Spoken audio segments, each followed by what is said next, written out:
Hi hi everybody, I'm doctor Bhavani Rao. మీకు తెలుసు కదా, నేను అప్పుడప్పుడు టూర్ వీడియోలు తయారు చేస్తానని. ఒకరోజు సెలవు వస్తే వయ్యారి వంశధారను చిత్రీకరిద్దామని వెళ్ళాను. దానికోసం ఈ వయ్యారు కూడా వెంటపడింది డ్రోన్ పట్టుకొని. వంశధార నది చాలా పురాతనమైనది. వంశధార గురించి రామాయణంలోనూ, భారతంలోనూ మరియు ఇతిహాసాలలో దీని ప్రస్తావన ఉంది. ఇది శ్రీముఖలింగం, సాలిహుండం మీదుగా ప్రవహించి కళింగపట్నంలో సముద్రంలో చేరుతుంది. ఈరోజు ఈ 3 ప్రాంతాలను చూద్దాం.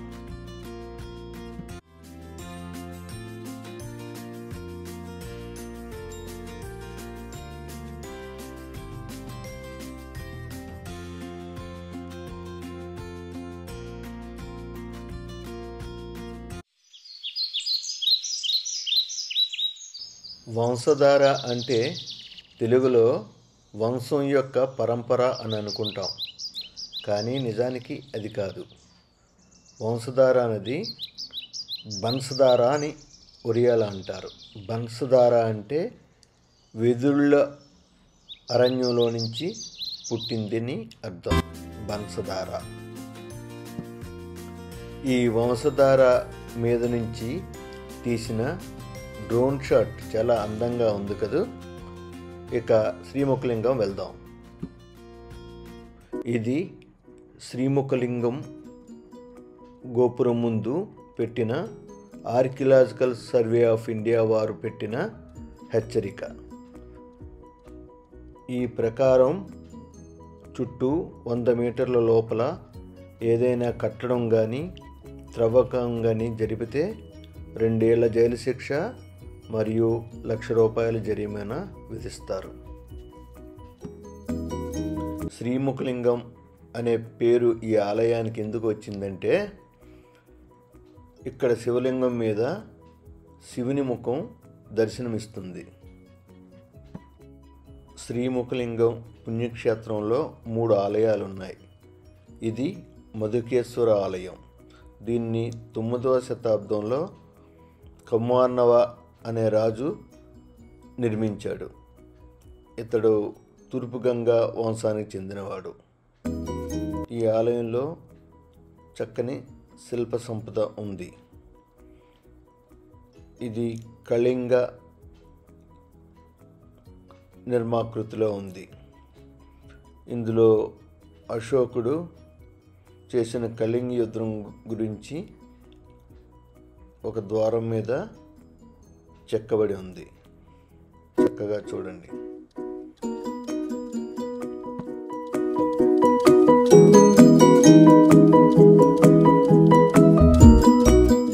శివలింగాన్ని కడిగిన పవిత్ర జలం బయటికి చిన్న దారలాగా ప్రవహిస్తుంది. అయితే ఆ దార చుట్టూ శిల్పి తన యొక్క సృజనాత్మకతను ఎలా చూపించాడో చూడండి. ఆ నీటిని ఒక నాగదూత కలశం నుంచి బయటికి ప్రవహిస్తున్నట్టుగా ఈ చిత్రాన్ని చక్కగా మలిచాడు. ప్రధాన ఆలయం చుట్టూ 4 చిన్న ఆలయాలు కళింగ నిర్మాణాకృతిలో ఉన్నాయి.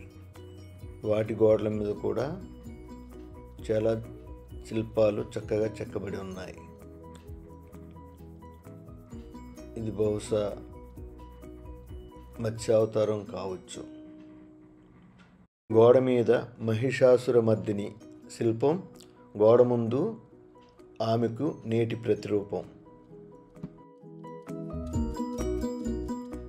ఇక శ్రీముఖలింగ పుణ్యక్షేత్రంలో 2వ ఆలయం పేరు సోమేశ్వర ఆలయం. ఇక్కడ కూడా నువ్వు విపరీతంగా ప్రేమించిన అమ్మాయి పేరు గోడ మీద ఎక్కడైనా చెక్కితే 2 సంవత్సరాల జైలు శిక్ష, ₹1,00,000 జరిమానా విధిస్తారు. సోమేశ్వర ఆలయంలో శివలింగం మీద చంద్రుడు చెక్కబడి ఉంటాడు. అందుకనే దీన్ని సోమలింగేశ్వర ఆలయం కూడా అంటారు.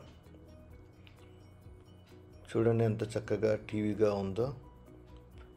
ఈ శిఖరాన్ని దగ్గర నుంచి చూద్దామా. ఈ శిఖరాన్ని మీద ప్రతిష్ఠించిన తర్వాత బహుశా ఆ రాజు కూడా చూడలేదేమో, నువ్వు నేను చూస్తున్నావు. చుట్టూ దూరంగా చూస్తుంటే వంశధార నది మనకు కనపడుతుంది.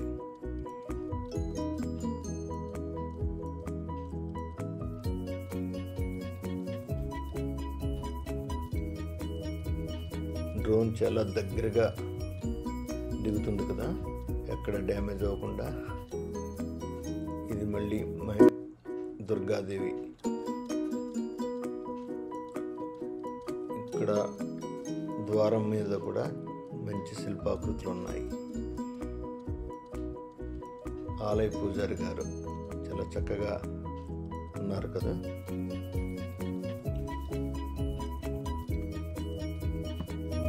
శ్రీముఖలింగం దర్శనం ముగించుకుని వంశధార నది ఒడ్డు నుండి అలా ముందుకు సాగితే మనకి సాలిహుండం వస్తుంది.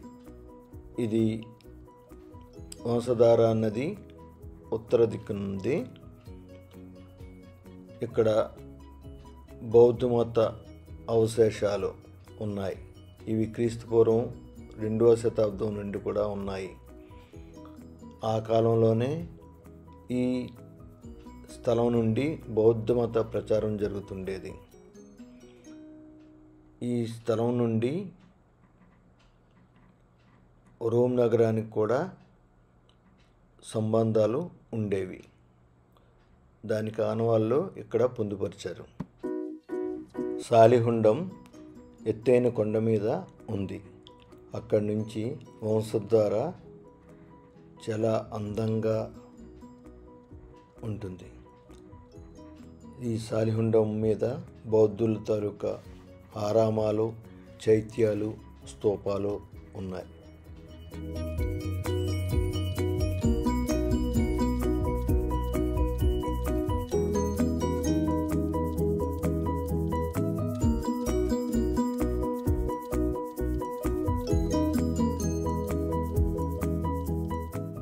ఇంత అందమైన భార్య బుద్ధుడికి కానీ ఉంటే అసలు సన్యాసం తీసుకునేవాడా?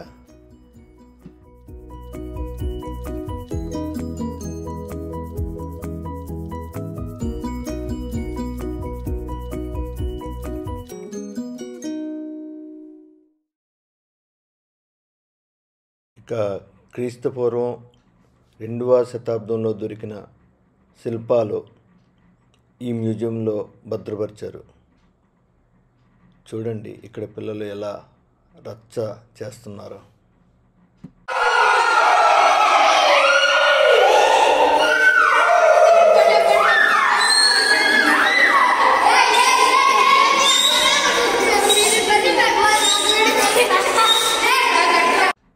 ఇక వంశధారమ్మ చివరి మజిలీ చూద్దామా.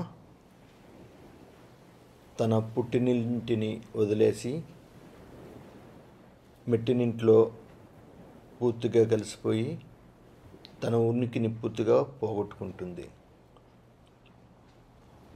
దూరంగా చూస్తున్నారు కదా సముద్రం తాలూకా అలలో. కళింగపట్నం కళింగరాజుల తాలూకా ముఖ్య ఓడరేవు. ఇది బ్రిటిష్ వారి కాలం వరకు ఉండేది. బ్రిటిష్ వారు దీన్ని మూసేశారు. ప్రస్తుతం ఇక్కడ ఏపీ టూరిజం యొక్క గెస్ట్ హౌస్ ఉంది. వంశధారమ్మని చూసాం కదా. ఇక సెలవు. మీకు ఇష్టపడితే లైక్ చేసి సబ్స్క్రైబ్ చేసి గంటను కొట్టండి.